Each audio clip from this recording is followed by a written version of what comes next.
എല്ലാവർക്കും irregular mind പോഡ്കാസ്റ്റിൻ്റെ മറ്റൊരു ലക്കത്തിലേക്ക് സ്വാഗതം. ഇത് ധർമ്മരാജ സീരീസിലെ 26ാമത് അധ്യായം. കഥ പറയുന്നത് സന്തോഷ്. കുപ്പശാരുടെ കൊലപാതകത്തിന് ശേഷം ചന്ദ്രക്കാരൻ കൂടുതൽ ആസുര പ്രകൃതിയായി മാറി. ഉന്മാദം ബാധിച്ചവനെ പോലെ ചിലമ്പിനെത്ത് കഴിയുന്നു. ചന്ദ്രക്കാരനെ ഏതെങ്കിലും രീതിയിൽ സഹായിക്കുന്നവർ രാജശിക്ഷയ്ക്ക് പാത്രമാകും എന്നൊരാശങ്കയുണ്ടായിരുന്നതുകൊണ്ട് ആരും സഹായിക്കാനെത്തിയില്ല. സമൂഹത്തിൽ ഏറെക്കുറെ ഒറ്റപ്പെട്ടവനായി. അയാളുടെ ഭാര്യയും മകളും നേരത്തെ തന്നെ സ്ഥലം വിട്ടിരുന്നു. വിശപ്പ് സഹിക്കാനാകാതെ സ്വയം പാചകം ചെയ്ത് വേണ്ടുവോളം അകത്താക്കി ബാക്കി രാവിലത്തേക്ക് സൂക്ഷിച്ചു വെച്ചു. തടുക്കിൽ മലർന്നു കിടന്ന് കൂർക്കം വലിച്ചു. രാവിലെ പക്ഷികൾക്ക് മുമ്പ് ഉണർന്ന് പറമ്പിൽ വീണ പഴങ്ങളും മറ്റും പെറുക്കി തിന്നു. തനിക്ക് വന്നുപെട്ടിരിക്കുന്ന ആപത്തിനെപ്പറ്റി ബോധവാനായിരുന്നെങ്കിലും ചന്ദ്രക്കാരൻ പതറിയില്ല. ഏത് വിപത്തിലും പിടിച്ചു നിൽക്കാൻ പോകുന്ന സ്വന്തം കാഴ്ചപ്പാടും ധീരതയും ദാർഢ്യവും അയാൾക്കുണ്ടായിരുന്നു. ഏത് വിപത്തിനെയും അഭിമുഖീകരിക്കാൻ സന്നദ്ധനുമായിരുന്നു. ശത്രുക്കളെന്ന് തോന്നിയവരെയൊക്കെ അസഭ്യം പറഞ്ഞു. താൻ തോറ്റിട്ടില്ലെന്നും തോൽപ്പിക്കാൻ ആർക്കും ആകില്ല എന്നുമുള്ള ധിക്കാരത്തോടെ ഭവനത്തിൽ കഴിഞ്ഞുകൂടി. ഇത്രയൊക്കെ സംഭവിച്ചിട്ടും തന്നെപ്പറ്റി അന്വേഷിക്കാത്ത യോഗീശ്വരനെ അസഭ്യ വർഷം തന്നെ നടത്തി. കൊലപാതകം ചെയ്തിട്ടും രാജാവിൻ്റെ ഭാഗത്തു നിന്നും ശിക്ഷാ നടപടികൾ ഒന്നും ഉണ്ടാകാത്തത് തന്നെ ഭയന്നിട്ടാണ് എന്നയാൾ കണക്കാക്കി. വീട്ടിനകത്തിരുന്ന് വെളിയിലേക്ക് ഒളിഞ്ഞു നോക്കിയപ്പോൾ അപരിചിതരായ ചിലരെയൊക്കെ കാണുകയുണ്ടായി. വരട്ടെ, ഏതവനെങ്കിലും വരട്ടെ, അപ്പോൾ കാണാം എന്ന ഭാവത്തോടെ തളത്തിൽ വിശ്രമിച്ചു. ഒരു കരുതൽ വേണമല്ലോ എന്ന് വിചാരിച്ച് പിച്ചാത്തിയെ വാരിയിൽ തിരുകി വെട്ടുകത്തി ഒന്ന് കയ്യിലെടുത്ത് വെച്ചു. എത്ര കാലം വാതിലടച്ചകത്തിരിക്കും? അതിനുള്ള കരുതലുണ്ടോ? കലവറയും ഖജനാവും പരിശോധിച്ചു. അരയിൽ തളപ്പും ചുറ്റിക്കെട്ടി. മറ്റാരും കാണാതെ ഉടുമുട്ടിനടിയിൽ ബന്ധിച്ചിരുന്ന ആ മടിശീല അമൂല്യ രത്നങ്ങളുടെ ഒരു ശേഖരത്തെയാണ് ഒളിപ്പിച്ചിരുന്നത്. ഇനി ഏത് ദിക്കിലാണ് പോകാൻ വയ്യാത്തത്? എവിടെ പോയാലും സുരക്ഷിതൻ. എവിടെ ചെന്നാലും ഏത് മണിമന്ദിരവും തനിക്ക് വേണ്ടി തുറക്കപ്പെടും. ജനറാളോ കാലനോ കബന്ധനോ മുടക്കോ കാവലോ ഇട്ടാലും അതിനെയൊക്കെ തകർക്കുമെന്ന് ചുറ്റും നിന്ന തെങ്ങുകളോട് ചന്ദ്രക്കാരൻ ആക്രോശിച്ചു. കേശവൻകുഞ്ഞ് വരട്ടെ, അതുവരെ കാക്കാം എന്ന നിലപാടിൽ ഉറച്ചു നിന്നു.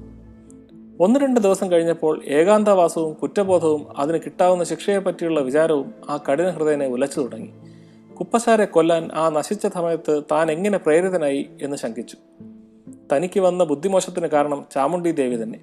നിരവധി ജനങ്ങളുടെ ആരാധനാപാത്രമായി അവരുടെ നിർലോഭമായ കാഴ്ചദ്രവ്യങ്ങൾ സ്വീകരിച്ച് രാപ്പകലില്ലാതെ ഉന്മത്തനായി നടന്ന ചന്ദ്രക്കാരൻ വീട്ടിൽ ഏകാന്ത തടവിലായപ്പോൾ മനസ്സൊന്നുലഞ്ഞു. വിരിഞ്ഞ മാറിൽ തടവി പോംവഴികളെപ്പറ്റി ചിന്തിച്ചു. ആത്മഹത്യ ചെയ്താലോ എന്നൊരാലോചനയും കടന്നു വന്നു. സ്വന്തം പ്രയത്നം കൊണ്ട് കെട്ടിപ്പൊക്കിയ മഹാസൗധവും സ്വത്തും കണ്ട എങ്ങാണ്ടൊന്നും ചാടിക്കിടക്കണ എരപ്പ കോമാളികൾക്ക് അനുഭവിക്കാൻ ഇട്ടുകൊടുത്തിട്ട് പോകണം. അത് വേണ്ട. മുഴുവൻ തീയിട്ട് നശിപ്പിച്ചാലോ? അത് വേണ്ട. ഭ്രാന്തനാണെന്ന് ജനം പറയും. കൊട്ടാരക്കരയിലുള്ള ബന്ധുക്കളുടെ കൂടെ ഒളിച്ചു താമസിച്ചാലോ? വേണ്ട, അത് ശരിയാവില്ല. യോഗീശ്വരന്റെ പാദങ്ങളിൽ അഭയം പ്രാപിച്ചാലോ? വേണ്ട. ആ ചെപ്പടിപ്പേച്ചനെ അഞ്ചാലിൽ തൂക്കി കാന്താരിമുളക് പുകച്ച് കണ്ണും കെടുത്ത് മേൽത്തൊലി വാറൊന്നുരുകയാണ് വേണ്ടത്. എല്ലാ കുറ്റവും ഏറ്റുപറഞ്ഞ് മഹാരാജാവിനെ അഭയം പ്രാപിച്ചാലോ എന്നും ചിന്തിച്ചു. പലതും ആലോചിച്ചെങ്കിലും ഒന്നിലും ഉറച്ചില്ല. ജനറൽ കുമാരൻ തമ്പി ഹരിപഞ്ചാനനെ വലയിലാക്കാൻ പോകുന്ന സൈന്യവ്യൂഹത്തെ ശമിച്ചു. ചിലമ്പിനേത്ത് ഭവനത്തെയും സൈനിക നിരീക്ഷണത്തിലാക്കി. ഭക്ഷണത്തിലും ദിനചര്യകളിലും താല്പര്യം കുറഞ്ഞ് ഉറക്കം ഉപേക്ഷിച്ചിരുന്ന ചന്ദ്രക്കാരൻ ഈ വിവരം അറിഞ്ഞു. 36 കെട്ടുള്ള വീടിന്റെ സകല വാതിലിന്റെയും 2 സാക്ഷകളും ബലമായി ഉറപ്പിച്ച് ആരെങ്കിലും തന്നെ ആക്രമിക്കാൻ ഒരുമ്പെട്ട് അകത്ത് കിടന്നാൽ വീടിന് തീയിട്ട് സകലത്തെ നശിപ്പിക്കുന്നതിനായി വലിയൊരു അഗ്നികുണ്ഡം നടുമുറ്റത്ത് ജ്വലിപ്പിച്ച് ചന്ദ്രക്കാരൻ കാത്തിരുന്നു. എന്തെങ്കിലും ശബ്ദം കേൾക്കുന്നുണ്ടോ എന്ന് ചെവി വട്ടം പിടിച്ചു. തന്റെ ഭരണ സൗഭാഗ്യം അനുഭവിക്കാൻ ഭാഗ്യമില്ലാത്ത സ്വരാജ്യത്തിന്റെ ഭാഗതയെപ്പറ്റി ചിന്തിച്ച് വ്യസനിച്ചു. പുരപ്പുറത്ത് ആരോ കയറി നടക്കുന്നതിന് ശബ്ദം കേട്ടോ? കുറെ നേരം ശ്രദ്ധിച്ചിരുന്നിട്ടും ശബ്ദമൊന്നും കേൾക്കാനില്ല. വെറുതെ തോന്നലാവാം എന്ന് സമാധാനിച്ചു. എന്നാലും കരുതൽ വേണമല്ലോ.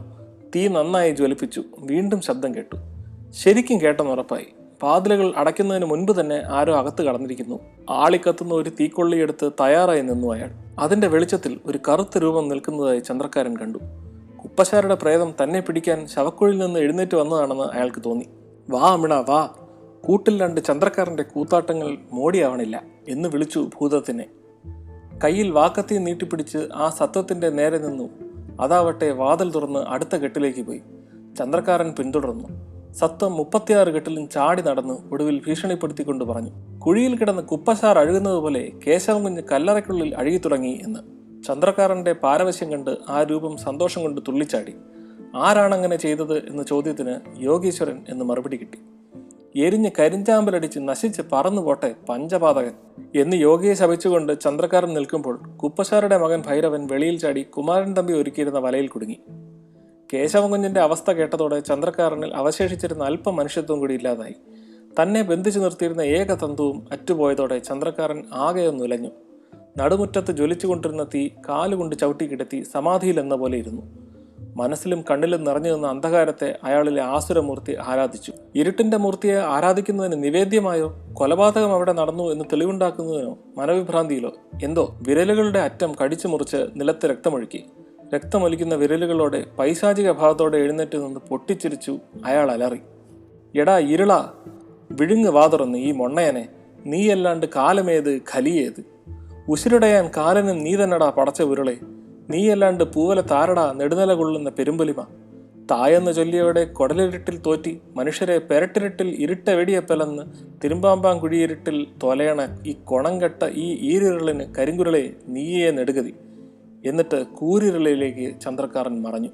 ചന്ദ്രക്കാരൻ ഭീഭത്സരൂപിയായി വന്നത് കണ്ട് തൻ്റെ വിശ്വസ്ത ഭൃത്യനായ കുപ്പശാർ കൊല്ലപ്പെട്ടിരിക്കുന്നു എന്ന് മനസ്സിലാക്കിയ ത്രിപുരസുന്ദരി കുഞ്ഞമ്മ തളർന്നു വീണുപോയെങ്കിലും ജീവൻ നഷ്ടപ്പെട്ടില്ല. വേണ്ടതായ പരിചരണങ്ങൾ ഉണ്ണിത്താനും മറ്റും നൽകിയതുകൊണ്ട് പിടിച്ചു നിന്നു. അയൽക്കാരുടെയും അഭ്യുദയകാംക്ഷികളുടെയും നിർലോഭമായ സഹായവും ലഭിച്ചു. എങ്കിലും അടിക്കടി അവരുടെ ആരോഗ്യനില മോശമായി വന്നു. ആ വീട്ടിൽ വന്നുകൂടിയത് തന്നെ കഷ്ടകാലത്തിൻ്റെ കാരണം എന്ന് വിശ്വസിച്ചു മീനാക്ഷി. കേശവൻ കുഞ്ഞിൻ്റെ ദുരിതം, കുപ്പശാരുടെ മരണം, ഇപ്പോഴിതാ മാതാമഹിയുടെ അവസ്ഥ എല്ലാം ആലോചിച്ചപ്പോൾ ജീവിക്കാനുള്ള മോഹം മീനാക്ഷിക്ക് നഷ്ടപ്പെട്ടു. മരണാസന്നയായ കുഞ്ഞമ്മ മക്കളെ അന്വേഷിച്ചു. അവർ പരസ്പര ബന്ധമില്ലാതെ പലതും പുലമ്പി. മക്കളുടെ സ്വഭാവത്തെപ്പറ്റി പരാമർശിച്ചു. കുട്ടിക്കോന്തിശിൻ്റെ തനിപ്പകർപ്പായ ഉഗ്രനെയും തന്നെ പോലത്തെ ശാന്തനെയും അവർ ശാസിക്കുകയും ലാളിക്കുകയും ചെയ്തു. ജ്യേഷ്ഠൻ്റെ പീഡനങ്ങൾക്ക് വിധേയനാകുന്ന ശാന്തനെക്കുറിച്ച് അവർക്കേറെ ഉത്കണ്ഠയുണ്ട്. ത്രിപുരസുന്ദരി സ്തോത്രം ചൊല്ലാൻ മീനാക്ഷിയോട് ആവശ്യപ്പെട്ടു. 5-6 ശ്ലോകം ചൊല്ലിക്കഴിഞ്ഞപ്പോൾ ആരോ മുന്നിൽ വന്നത് കണ്ടിട്ടെന്ന പോലെ വൃദ്ധ ചോദിച്ചു, ആരെവിടെ വന്നുവെന്ന്.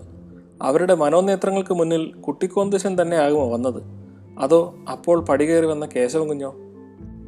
അങ്ങനെ ഈ കഥയിലെ 2 പ്രധാനപ്പെട്ട കഥാപാത്രങ്ങൾ കൂടി മറയുകയാണ്, ചന്ദ്രക്കാരനും ത്രിപുരസുന്ദരി കുഞ്ഞമ്മയും. ഇതേസമയം യോഗീശ്വരന് വരേണ്ടിയിരുന്ന റീഇൻഫോഴ്സ്മെൻറ്റുകൾ, അതായത് കളപ്രാക്കോട്ടയിൽ നിന്നുള്ള റീഇൻഫോഴ്സ്മെൻറ്റും അങ്ങ് തിരുനെൽവേലിയിൽ നിന്ന് വരേണ്ട റീഇൻഫോഴ്സ്മെൻറ്റും എന്തായി എന്ന് ആർക്കും അറിയില്ല. അതൊക്കെ വരുന്ന എപ്പിസോഡിൽ കേൾക്കാം. അതുവരെ stay safe, stay tuned. This is Santhosh signing off. Bye by.